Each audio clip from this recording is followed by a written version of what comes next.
Apesar da proibição do tráfico negreiro em 1831, estima-se que aproximadamente 1,5 milhão de escravizados foram trazidos para o Brasil até que o tráfico fosse proibido mais uma vez em 1850, o maior número de escravizados dos 3 séculos de escravismo brasileiro.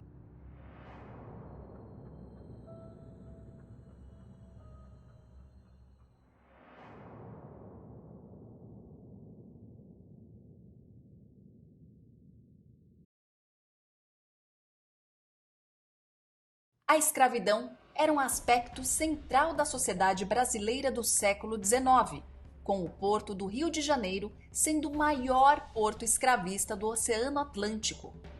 Com a competição do açúcar caribenho, o algodão americano e o declínio da atividade mineradora, a atividade cafeeira no Vale do Paraíba tornou-se o foco do escravismo.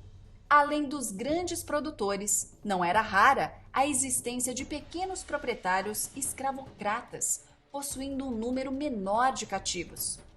Da mesma forma que a escravidão era um aspecto central da sociedade brasileira do século XIX, as rebeliões escravas tornaram-se uma grande preocupação da sociedade.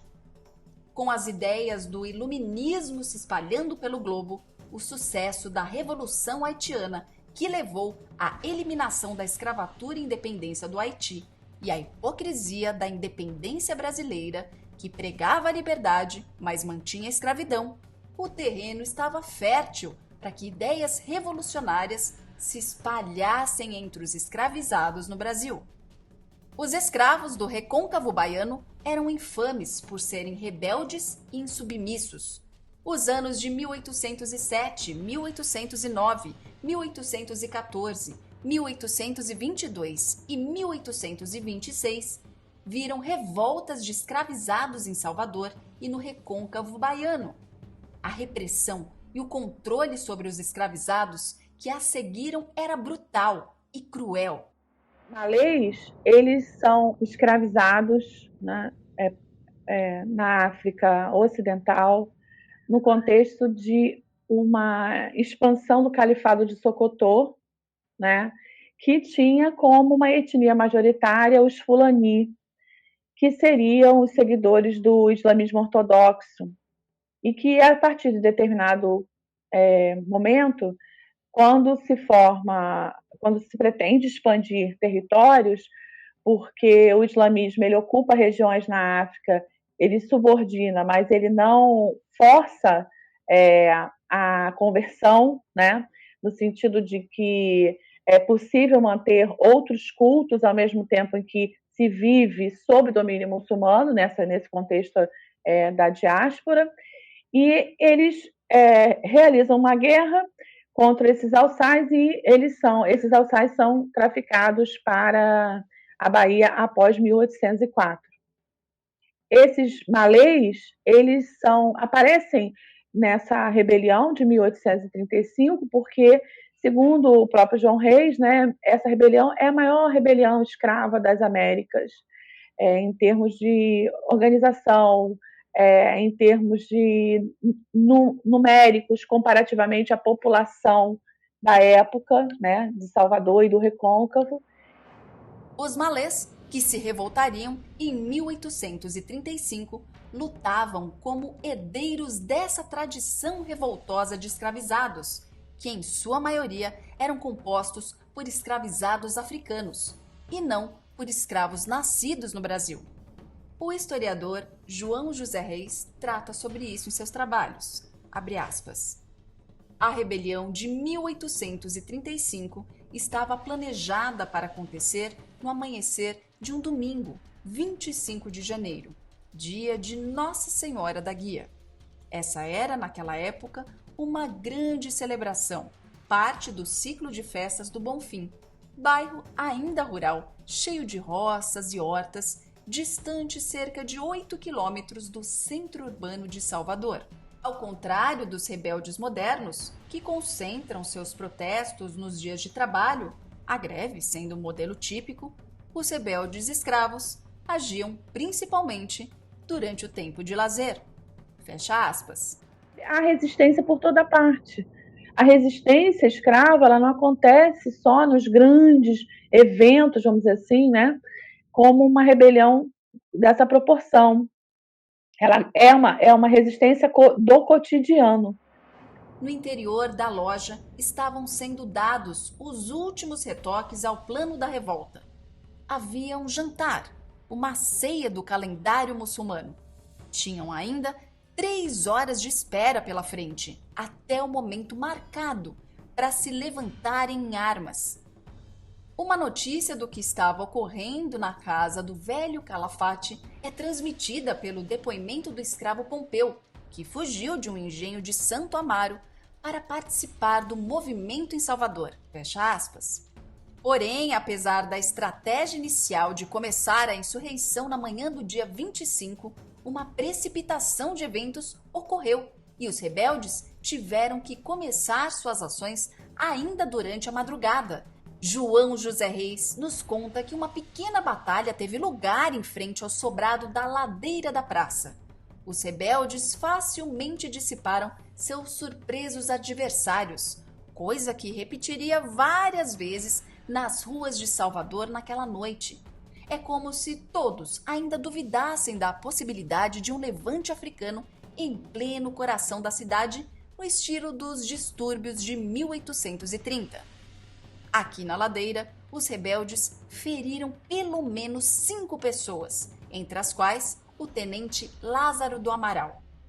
Após a briga na ladeira da praça, a maioria das notícias da época acompanha as ações dos rebeldes, que subiram para o palácio. No entanto, apesar desse ter sido de fato o principal batalhão rebelde, outros grupos menores foram sendo formados pelos insurgentes dispersos e os escravos e os libertos, acordados no meio da noite pelo barulho da rua. Eu acho que é uma revolta deles, é uma revolta de islamizados, é uma revolta que tem uma base jihadística, né, uma fundamentação islâmica, né?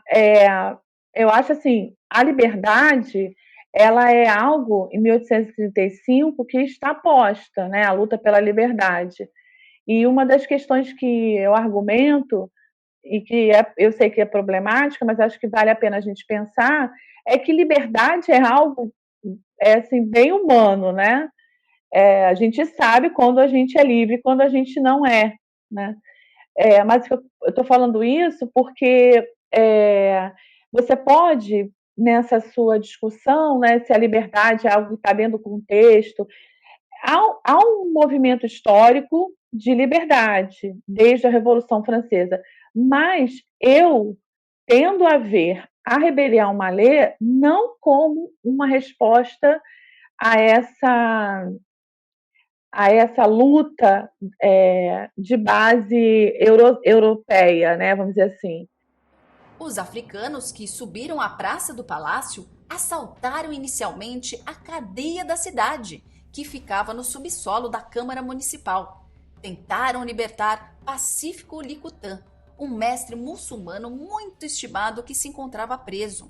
Após vários conflitos em pontos distintos da cidade, os rebeldes se dirigiram para o bairro Água de Meninos. Porém, quando eles bateram contra a cavalaria, desistiram da luta urbana. Não há, em parte alguma da vasta documentação policial, evidência sobre a presença de um número significativo de rebeldes agrupados em outro lugar. Uma maneira de olhar as ações dos rebeldes na cidade é levar em conta, ao lado do que fizeram, o que podiam ter feito. Apesar da confusão daquela noite, eles não apelaram para a violência indiscriminada. Não invadiram casas, matando e saqueando, enfim, submetendo Salvador a um generalizado horror. Eles sequer promoveram violências contra os seus senhores e suas famílias. Se tivessem feito, talvez tivessem melhor sorte, pois a confusão criada certamente dividiria as atenções dos adversários, confundiria a ordem urbana, incentivando mais adesões ao movimento. Quando a gente pensa em resistência escrava, a gente não deve pensar apenas nas revoltas, né, e nos desafios explícitos aos senhores e coletivos apesar de eles evidentemente ocorrerem bastante e serem muito importantes, mas também nos atos cotidianos de impor certos limites à dominação dos senhores. Então, por exemplo, apesar de os senhores terem o direito de castigar seus escravos, de aplicar castigos físicos com o objetivo de discipliná-los ou educá-los, como se dizia, esses castigos eles eram, em alguma medida, controlados pela resistência escrava. Quer dizer, então, se o senhor, por exemplo, aplicava um castigo considerado pela comunidade escrava injusto ou excessivamente rigoroso, ele corria o risco de represálias, de escravizados que fugiam, ou, em casos extremos, o assassinato do feitor, o assassinato do proprietário. Então, havia aí eu vou dizer uma palavra que é maldita, né? Essas relações entre senhores e escravos são relações de luta de classes, são relações de dominação, são relações de poder.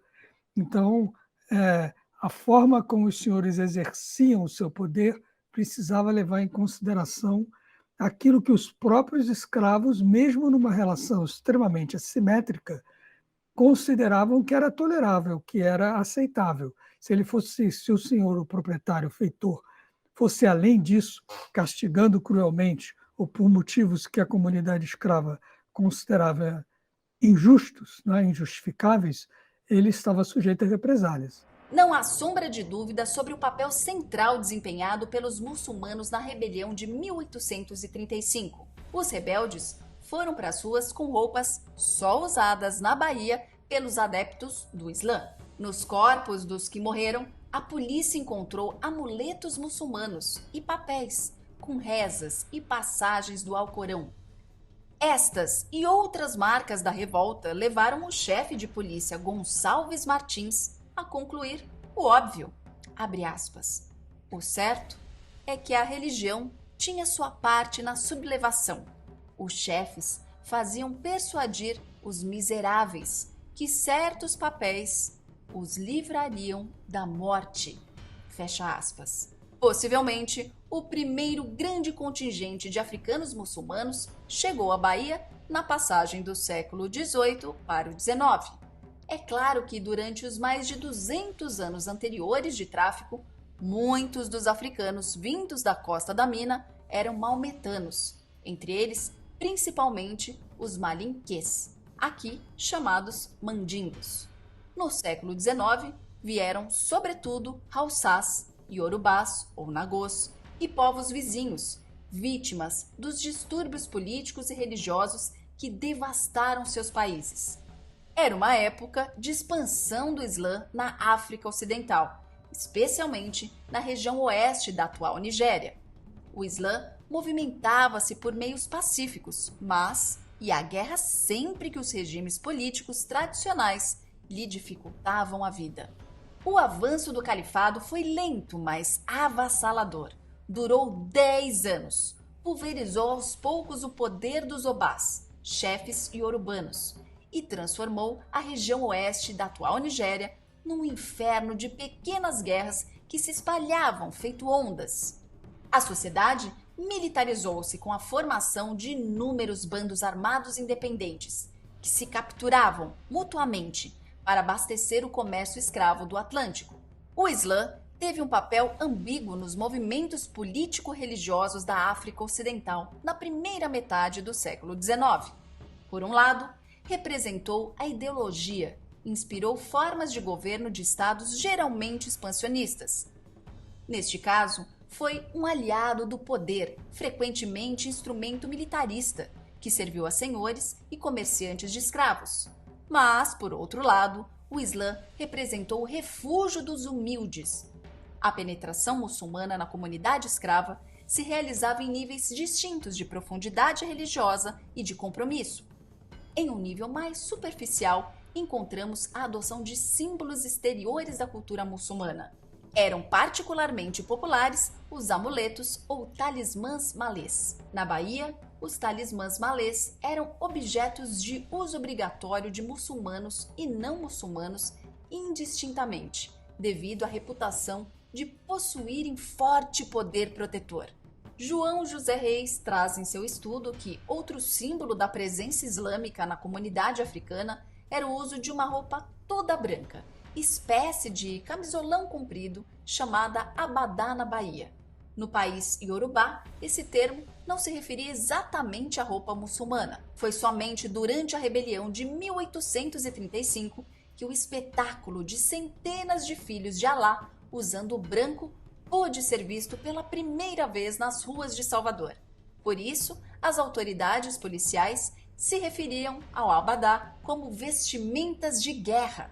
Na paz, os malês só usavam a roupa branca em casa, longe de olhos curiosos, durante suas rezas e rituais. A rebelião de 1835 não foi uma explosão espontânea, resultado de apressada decisão, como por vezes acontecera com revoltas escravas anteriores. Houve um período, longo talvez, de preparação. Falta-nos, porém, informações suficientes para contar com precisão esse tempo e os passos que antecederam a revolta. Mas é claro que a rebelião de 1835 demonstra que os malês foram além da subversão simbólica. A partir de um determinado momento, eles começaram a estruturar politicamente a proposta rebelde. Os 5 primeiros anos da década de 1830 foram de grande confusão na província. Distúrbios de rua, motins antilusos, saques, revoltas federalistas, quarteladas e revoltas escravas que aconteciam em meio à crise econômica. Entretanto, crescia a sociedade malê. A corrida para o Islã não significou necessariamente a corrida para a revolução. A partir de então, a liderança malê iniciou uma sinalização mais definida de seus objetivos. O raio de ação dos conspiradores deveria ultrapassar Salvador. Parecia claro para eles que uma revolta estritamente urbana não teria futuro, pois deixaria fora o grosso da população africana, concentrada nos engenhos e vilas do Recôncavo. A rebelião de 1835 também fez parte do programa de comemoração do Ramadã. Seria uma celebração, primeiro ato de uma nova era. Este estado de festa se expressa nos termos usados por muitos dos rebeldes para definir a rebelião. Termos como folguedo, brincadeira, brinquedo, banzé. Em primeiro lugar, a revolta previa uma Bahia só de africanos. Segundo um dos documentos árabes traduzidos pelo escravo Raul Albino, abre aspas, a gente havia de vir da vitória, tomando a terra e matando toda a gente da terra de branco. Fecha aspas. Na rebelião malê, a gente percebe essa tensão, né? Essa tensão, eles mostram, né? Porque eles acham que o que já está há mais tempo aqui está acomodado, né? Já criou laços de dependência, laços de solidariedade, né? Mas, assim, você olhando outros aspectos dessa sociabilidade, porque assim, o que é difícil quando se fala de escravidão é tentar observar o cotidiano e achar nesse cotidiano uma riqueza que para muitos não pode estar no lugar onde uma pessoa é mercadoria. E é fato mesmo que o ser humano mercadoria, né, na tese, na Escola Sociológica Paulista, né, do Gorender, do Fernando Henrique Cardoso, realmente ele é coisa, ele não tem, ele é coisa que eu digo ele é propriedade de alguém, né, não é coisa, ele é propriedade de alguém. Né? Mas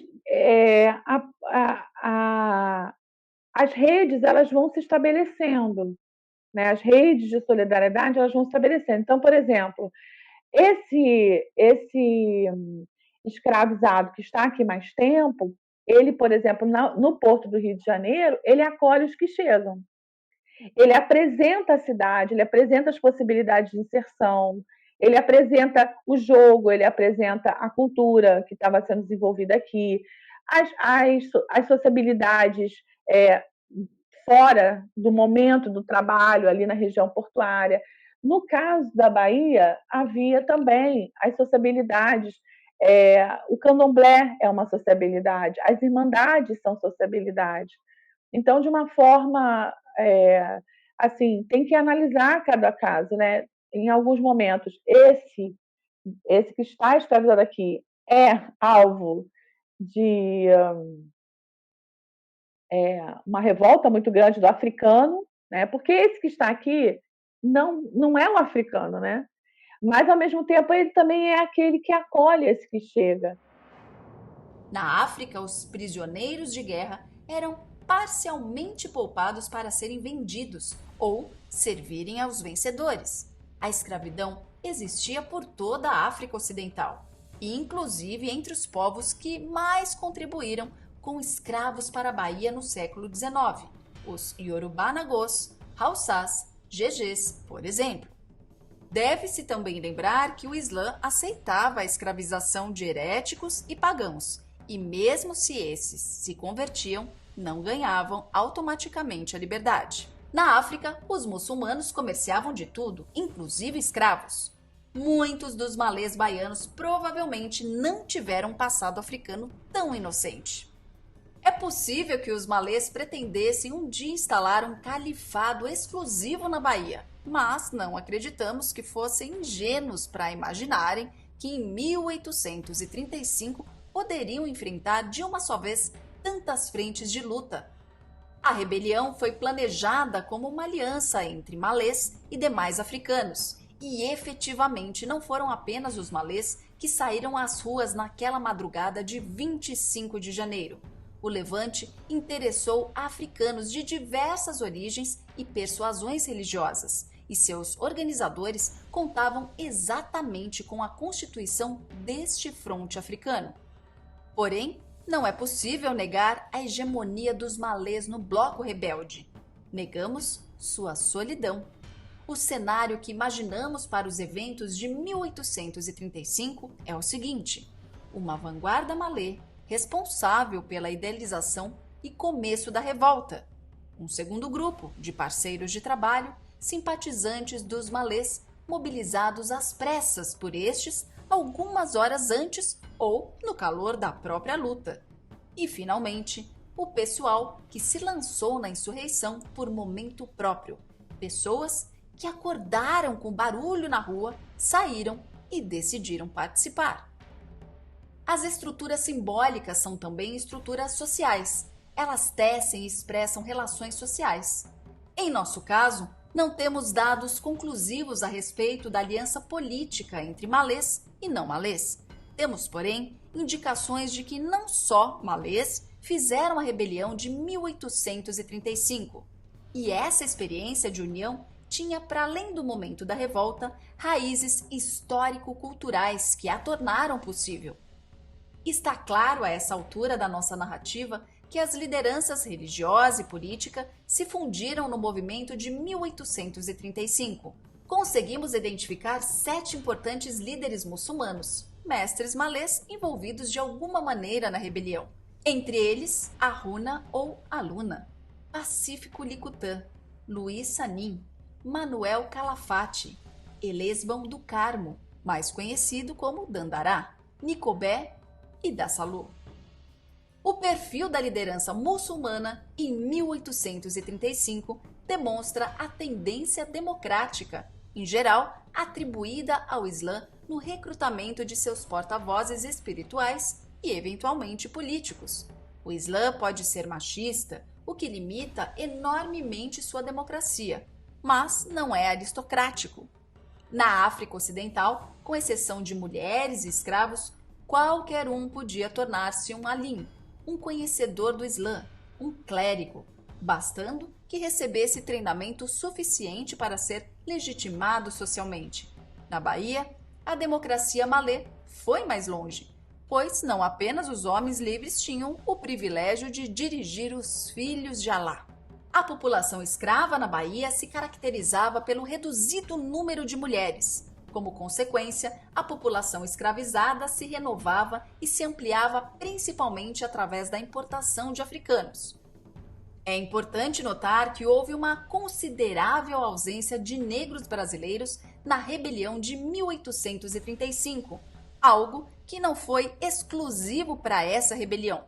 Crioulos e mulatos não participaram de nenhuma das mais de 20 revoltas escravas baianas anteriores a 1835. Os afro-brasileiros haviam nascido e se socializado na escravidão e, portanto, ao contrário dos africanos, não tinham outras perspectivas fora dessa realidade. Eles viviam suas próprias contradições com a escravidão. Os crioulos podiam até por vezes aliar-se aos africanos na elaboração de cultura, como acontecia no candomblé Gegé, mas, mesmo cultuando deuses africanos, era comum agirem separadamente. A mobilização crioula em Salvador e no restante do recôncavo baiano ligava-se às lutas do povo pobre em geral, incluindo os escravos, mais do que à questão da escravidão especificamente. A rebelião tornou-se, aos olhos de seus contemporâneos, um produto essencialmente nagô. O peso numérico e moral dos malês entre os nagôs teve o efeito de uma bola de neve, arrastando um grande número de pessoas para a rebelião. Os africanos dificilmente poderiam esquecer seus valores étnicos na Bahia do século XIX. Eles eram muitos e sempre renovados pelo tráfico. Apesar das adaptações e inovações culturais impostas pela realidade da escravidão e o contato com diferentes povos em um novo ambiente, os africanos tentaram manter laços fortes com o passado. Quase todos os visitantes estrangeiros se surpreenderiam como uma sociedade controlada pelo branco podia ser tão dependente do trabalho negro escravizado. A escravidão urbana e o ambiente de trabalho africano em Salvador contribuíram muito para o aparecimento da rebelião de 1835. O sistema de ganho evidenciava para o escravo a exploração escravista do trabalho. No momento das prisões de 1835, os africanos apresentavam uma considerável estabilidade residencial. Os africanos recém-chegados ou negros locais praticamente não participaram do levante. É significativo que 60% dos escravos residissem no mesmo lugar por mais de 6 anos. Muitos africanos libertos que um dia foram escravos juntos tornaram-se colegas de casa após obterem a liberdade. A opção pela revolta foi facilitada pela dificuldade dos africanos em constituírem família e descendência, coisas tão caras para eles. A família teria sido fator de acomodação, como foi em outras sociedades escravocratas. Uma atmosfera de histeria, racismo, perseguição e violência contra os africanos envolveu a Bahia após a derrota da rebelião nas ruas. As autoridades se lançaram à vingança, espancavam e assassinavam, sem qualquer tipo de pudor, os africanos pacíficos e inocentes que fugiam aterrorizados cada vez que uma patrulha despontava em sua frente. As autoridades detinham qualquer africano que, interrogado a queima-roupa, falhasse em dar respostas certas. As batidas policiais durante todo o primeiro semestre de 1835 resultaram na detenção de centenas de africanos, escravos e libertos. Depois do levante, as autoridades baianas se concentraram durante muitas semanas na tarefa de revirar a vida da comunidade africana, os chamados costumes africanos, que já pareciam tão próprios da Bahia, de repente, afloram nos documentos de repressão como estranho e subversivo que precisavam ser proibidos e, se possível, extintos. Houve no Alto da Devassa, são 3 altos, né?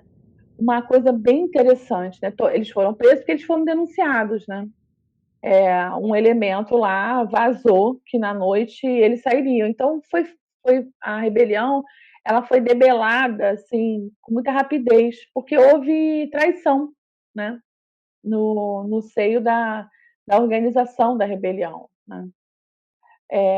Mas assim, uma coisa que chama atenção, né, nesse processo das prisões é o interesse das autoridades por aqueles que falavam caracteres estranhos e sabiam escrever em caracteres estranhos, no sentido de que essa autoridade local reconhecia, né, que a escrita e o Corão que estavam, né, como elementos ali